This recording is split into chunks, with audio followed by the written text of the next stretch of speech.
Hi friends, मी भाग्यश्री. आज आपण बनवणार आहोत पालक पुरी. या ठिकाणी मी पालक स्वच्छ धुवून घेतलेला आहे.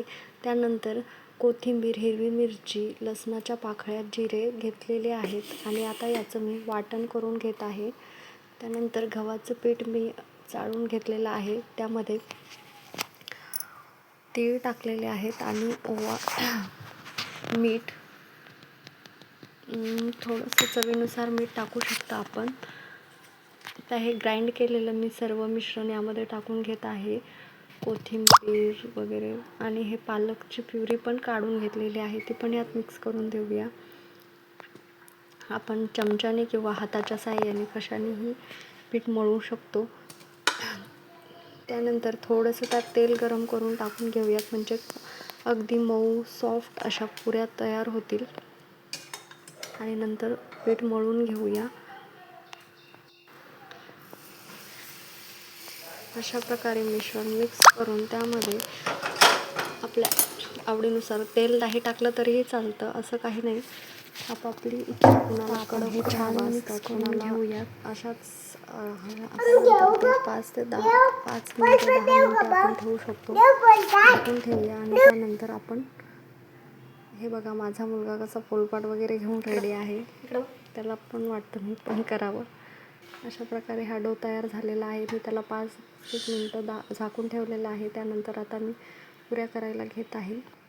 या ठिकाणी मी तेल गरम करून घेतलेलं आहे.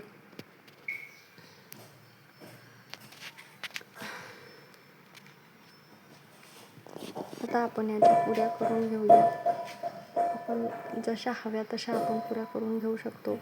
सगळ्यात सोपी पद्धत म्हणजे एक पोळीसारखी लाटून घेऊन त्यामध्ये ग्लासाने सुद्धा आपण फास्ट पुऱ्या करू शकतो. पण आमच्या घरी अशाच प्रकारच्या पुऱ्या आवडतात. आम्ही एकच करतो.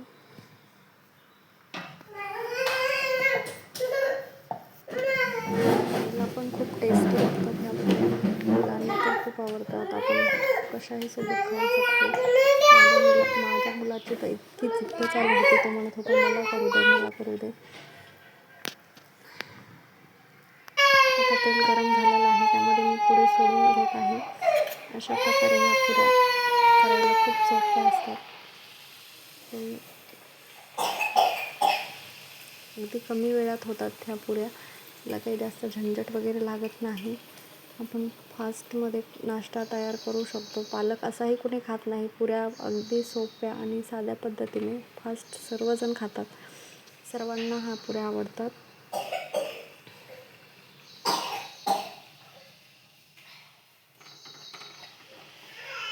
अशा प्रकारे ह्या पुऱ्या तळून रेडी आहेत. चला तर फ्रेंड्स, या पुऱ्या खायला.